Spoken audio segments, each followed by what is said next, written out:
ಹಸಿ ಬಟಾಣಿಯ ಚಿತ್ರಾನ್ನ ಮಾಡೋದಕ್ಕೆ ಶುರು ಮಾಡೋಣ. ಚಿತ್ರಾನ್ನ ರುಚಿಯಾಗಿರಬೇಕು ಅಂದರೆ ಅನ್ನನ ಖಂಡಿತ ಬಿಡಿಬಿಡಿಯಾಗಿ ಮಾಡ್ಕೋಬೇಕು.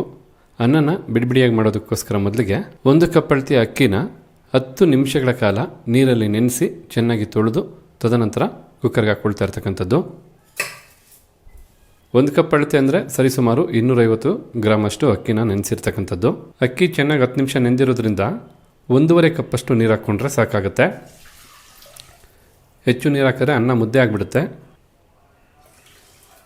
ಈಗ ಇಲ್ಲಿ 1.5 ಕಪ್ಪಷ್ಟು ನೀರನ್ನು ಹಾಕಾಯಿತು. ರುಚಿಗೆ ತಕ್ಕಷ್ಟು ಉಪ್ಪನ್ನು ಹಾಕಿ 1 ಟೀ ಸ್ಪೂನಷ್ಟು ಎಣ್ಣೆನೂ ಸಹ ಹಾಕ್ಕೊಳ್ತಾ ಇದ್ದೀವಿ. ಈಗ ಕುಕ್ಕರ್ ಲಿಡ್ಡನ್ನು ಮುಚ್ಚಿ 2 ವಿಸಲ್ ಕೂಗಿಸ್ಕೊಂಡ್ರು ಸಾಕು. ಬಹಳ ಸೊಗಸಾಗಿ ತುಂಬ ಬಿಡಿಬಿಡಿಯಾಗಿ ಅನ್ನ ಸಿದ್ಧ ಆಗಿಬಿಡುತ್ತೆ. ಬನ್ನಿ ಈಗ ಚಿತ್ರಾನ್ನಕ್ಕೆ ಬೇಕಾದಂಥ ಒಗ್ಗರಣೆಯನ್ನು ಸಿದ್ಧ ಮಾಡ್ಕೊಳ್ಳೋಣ. ಅನ್ನ ಸಿದ್ಧವಾಗೋಷ್ಟರಲ್ಲಿ ಕುಕ್ಕರು 2 ವಿಸಲ್ ಬರ್ತಕ್ಕಂಥ ಸಮಯದಲ್ಲಿ ನಾವು ಈ ಒಂದು ಚಿತ್ರಾನ್ನಕ್ಕೆ ಸಿಂಪಲ್ ಆದಂಥ ಒಂದು ಮಸಾಲಾನ ಸಿದ್ಧ ಮಾಡ್ಕೋಬೇಕಾಗತ್ತೆ. ಅದಕ್ಕೋಸ್ಕರ ಇಲ್ಲಿ ಒಂದು ಮಿಕ್ಸಿ ಜಾರ್ನ ತಗೊಂಡು ಮಿಕ್ಸಿ ಜಾರ್ಗೆ ಅರ್ಧ ಇಂಚಷ್ಟು ಹಸಿ ಶುಂಠಿನ ಹಾಕಿ 1 ಟೀ ಸ್ಪೂನಷ್ಟು ಜೀರಿಗೆ ಹಾಗೆ 5 ಹಸಿಮೆಣಸಿನಕಾಯಿನ ಈ ರೀತಿ ಮಧ್ಯಕ್ಕೆ ಮುರಿದು ತದನಂತರ ಮಿಕ್ಸಿ ಜಾರ್ಗೆ ಹಾಕ್ಕೊಳ್ತಾ ಇದ್ದೀವಿ. ಹಾಗೆ 4 ಟೇಬಲ್ ಸ್ಪೂನಷ್ಟು ತೆಂಗಿನಕಾಯಿ ತುರಿನೂ ಸಹ ಹಾಕಿ ಸ್ವಲ್ಪ ಕೊತ್ತಂಬರಿ ಸೊಪ್ಪನ್ನು ಹಾಕಿ ಜೊತೆಗೆ ಸ್ವಲ್ಪ ಕರಿಬೇವಿನ ಸೊಪ್ಪನ್ನು ಸಹ ಹಾಕ್ತಾ ಇದ್ದೀವಿ. ಈ ರೀತಿ ಇದನ್ನೆಲ್ಲ ರುಬ್ಬಿ ಚಿತ್ರಾನ್ನ ತಯಾರು ಮಾಡ್ಕೊಳ್ಳೋದ್ರಿಂದ ಕರಿಬೇವಿನ ಸೊಪ್ಪು ಆಗ್ಬೋದು ಅಥವಾ ಹಸಿಮೆಣಸಿನಕಾಯಿ ಆಗ್ಬೋದು ಸೈಡ್ಗಿಡ್ತಕ್ಕಂಥ ಪ್ರಮೇಯನೇ ಬರಲ್ಲ. ರುಬ್ಬೋದಕ್ಕೆ ಸಹಾಯ ಆಗೋ ಹಾಗೆ 2 ಟೇಬಲ್ ಸ್ಪೂನಷ್ಟು ನೀರನ್ನು ಬಳಸಿ ಈಗ ಇದನ್ನೆಲ್ಲ ಸ್ವಲ್ಪ ತರ್ತರಿಯಾಗಿ ರುಬ್ಕೊಬೇಕಾಗತ್ತೆ. ತಾವು ಬೇಕಿದ್ರೆ ನುಣ್ಣಗೂ ಸಹ ರುಬ್ಕೊಬೋದು. ಈಗ ಇಲ್ಲಿ ತಾವು ನೋಡ್ತಾ ಇರ್ಬೋದು, ಈ ಒಂದು ಹದಕ್ಕೆ ತರ್ತರಿಯಾಗಿ ಇದನ್ನೆಲ್ಲ ರುಬ್ಕೊಂಡಿದ್ದೀವಿ. ಖಂಡಿತ ಈ ಹದಕ್ಕೆ ರುಬ್ಕೊಂಡ್ರೆ ಚಿತ್ರಾನ್ನ ಮಿಕ್ಸ್ ಮಾಡಬೇಕಾದ್ರೆ ಬಹಳ ಚೆನ್ನಾಗಿ ಬೆರ್ತೋಗುತ್ತೆ. ಇದನ್ನೆಲ್ಲ ಈ ರೀತಿಯಾಗಿ ರುಬ್ದಂಥ ಈ ಸಂದರ್ಭದಲ್ಲಿ ಕುಕ್ಕರು ಸಹ 2 ವಿಸಲ್ ಬಂದಾಯಿತು. ಫ್ಲೇಮನ್ನು ಆಫ್ ಮಾಡ್ಕೊಳ್ಳೋಣ. ಕುಕ್ಕರ್ ತಣ್ಣಗಾಗ್ತಕ್ಕಂಥ ಸಮಯದಲ್ಲಿ ಚಿತ್ರಾನ್ನಕ್ಕೆ ಬೇಕಾದಂಥ ಒಗ್ಗರಣೆಯನ್ನು ಸಿದ್ಧ ಮಾಡ್ಕೊಳ್ಳೋಣ. ಈಗ ಚಿತ್ರಾನ್ನಕ್ಕೆ ಬೇಕಾದಂಥ ಒಗ್ಗರಣೆ ಮಾಡೋದಕ್ಕೋಸ್ಕರ ಒಂದು ಬಾಣಲಿನ ಬಿಸಿ ಮಾಡ್ಕೊಳ್ತಾ ಇದ್ದೀವಿ. ಬಿಸಿಯಾದಂಥ ಬಾಣಲಿಗೆ 3 ಟೇಬಲ್ ಸ್ಪೂನಷ್ಟು ಎಣ್ಣೆನ ಹಾಕಿ ಎಣ್ಣೆನೂ ಸಹ ಬಿಸಿ ಮಾಡ್ಕೋಬೇಕು. ಈಗ ಬಿಸಿಯಾದಂಥ ಎಣ್ಣೆಗೆ ಸಾಸಿವೆನ ಹಾಕ್ಕೊಳ್ಳೋಣ. ಈ ರೀತಿ ಸಾಸಿವೆನೂ ಸಿಡಿದಾದ ನಂತರ ಸ್ವಲ್ಪ ಅರಿಶಿಣದ ಪುಡಿನ ಹಾಕಿ ಈಗ ಎಣ್ಣೆ ಜೊತೆ ಅರಿಶಿಣದ ಪುಡಿ ಚೆನ್ನಾಗಿ ಮಿಕ್ಸ್ ಮಾಡ್ಕೋಬೇಕು. ಈ ರೀತಿ ಮೊದಲೇ ಎಣ್ಣೆ ಜೊತೆ ಅರಿಶಿಣದ ಪುಡಿನ ಮಿಕ್ಸ್ ಮಾಡೋದ್ರಿಂದ ಚಿತ್ರಾನ್ನದ ಬಣ್ಣ ತುಂಬ ಚೆನ್ನಾಗಿರುತ್ತೆ. ಈ ಸಮಯದಲ್ಲಿ 1 ಈರುಳ್ಳಿನ ಹಾಕಿ 2 ನಿಮಿಷಗಳ ಕಾಲ ಮೀಡಿಯಂ ಫ್ಲೇಮಲ್ಲಿ ಈರುಳ್ಳಿನ ಚೆನ್ನಾಗಿ ಫ್ರೈ ಮಾಡ್ಕೋಬೇಕು. ಈಗ ಇಲ್ಲಿ ಈರುಳ್ಳಿನ 2 ನಿಮಿಷ ಚೆನ್ನಾಗಿ ಫ್ರೈ ಮಾಡಾಯಿತು ಮೀಡಿಯಂ ಫ್ಲೇಮಲ್ಲಿ. ನಾವು ತಯಾರು ಮಾಡ್ತಾ ಇರ್ತಕ್ಕಂಥದ್ದು ಹಸಿ ಬಟಾಣಿಯ ಚಿತ್ರಾನ್ನ ಆಗಿರೋದ್ರಿಂದ ತಾಜಾತನದ ಹಸಿ ಬಟಾಣಿ ಅರ್ಧ ಕಪ್ ಅಳತೆ ತೊಗೊಂಡಿದ್ದೀವಿ. ನೀಟಾಗಿ ತೊಳೆದು ತದನಂತರ ಒಗ್ಗರಣೆಗೆ ಹಾಕ್ಕೊಳ್ತಾ ಇದ್ದೀವಿ. ಈಗ ಹಸಿ ಬಟಾಣಿನ ಮೀಡಿಯಂ ಫ್ಲೇಮಲ್ಲೇ 3 ನಿಮಿಷ ಚೆನ್ನಾಗಿ ಬಿಸಿ ಮಾಡ್ಕೋಬೇಕಾಗತ್ತೆ ಬೆರೆಸ್ತಾ. ಜನರಲಾಗಿ ನಾವು ಚಿತ್ರಾನ್ನ ಮಾಡಬೇಕಾದ್ರೆ ಕಡಲೆಕಾಯಿ ಬೀಜನ ಹೆಚ್ಚು ಉಪಯೋಗಿಸ್ತೀವಿ. ಗರಿಗರಿಯಾಗಿರುತ್ತೆ, ಕ್ರಿಸ್ಪಿಯಾಗಿರುತ್ತೆ. ಬಟ್ ಇದು ಸಾಫ್ಟ್ ಆಗಿರುತ್ತೆ. ಒಂಥರ ಡಿಫ್ರೆಂಟ್ ಆದಂಥ ರುಚಿ ಅಂತಲೇ ಹೇಳ್ಬೋದು. ಖಂಡಿತ ಈ ರೀತಿಯಾದಂಥ ಚಿತ್ರಾನ್ನ ಒಮ್ಮೆ ತಯಾರು ಮಾಡಿ ನೋಡಿ, ನಿಮಗೆಲ್ಲರಿಗೂ ಬಹಳ ಇಷ್ಟ ಆಗೇ ಆಗುತ್ತೆ. ಈಗ ಇಲ್ಲಿ 3 ನಿಮಿಷಗಳ ಕಾಲ ಹಸಿ ಬಟಾಣಿನ ಚೆನ್ನಾಗಿ ಫ್ರೈ ಮಾಡಾಯಿತು. ಬಟಾಣಿ ಸ್ವಲ್ಪ ಓಪನ್ ಆಗುತ್ತೆ ಅಂದರೆ ಒಡ್ಕೊಳ್ಳುತ್ತೆ. ಆಗ ಗೊತ್ತಾಗುತ್ತೆ ನಿಮಗೆ ಚೆನ್ನಾಗಿ ಬಟಾಣಿ ಫ್ರೈ ಆಗಿದೆ ಅಂತ. ಈ ಸಮಯದಲ್ಲಿ ಮೊದಲೇ ಮಿಕ್ಸಿ ಜಾರಲ್ಲಿ ರುಬ್ಬಿಟ್ಟಂತಹ ಚಿತ್ರಾನ್ನದ ಪೇಸ್ಟನ್ನು ಸೇರಿಸ್ಬೇಕಾಗತ್ತೆ. ಅಂದರೆ ತರ್ತರಿಯಾಗಿ ಏನು ರುಬ್ಕೊಂಡಿದ್ದೀವಲ್ಲ ಆ ಪೇಸ್ಟನ್ನು ಹಾಕಿದ್ರೆ ಆಯಿತು.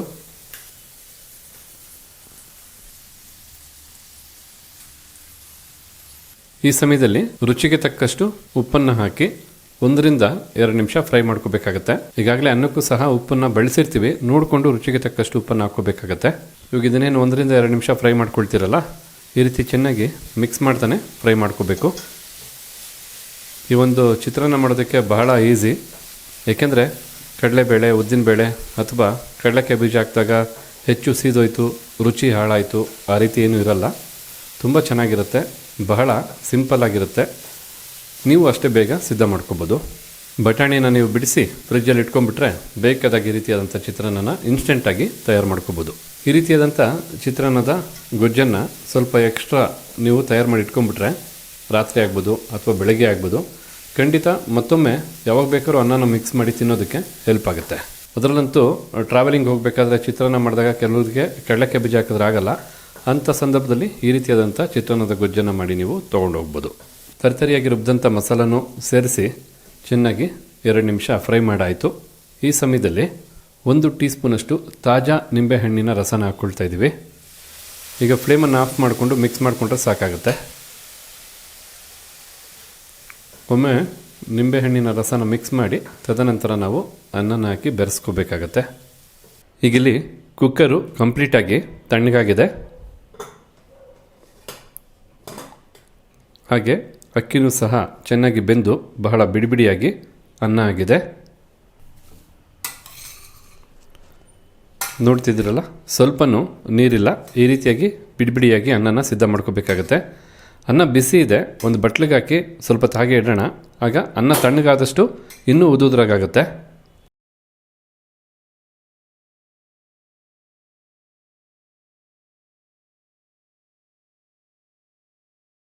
ಬನ್ನಿ ಈಗ ಸಿದ್ಧ ಮಾಡೋದಂಥ ಒಗ್ಗರಣೆಗೆ ಈ ಬಿಡಿಬಿಡಿಯಾದಂಥ ಅನ್ನನ ಹಾಕಿ ಮಿಕ್ಸ್ ಮಾಡ್ಕೊಳ್ಳೋಣ.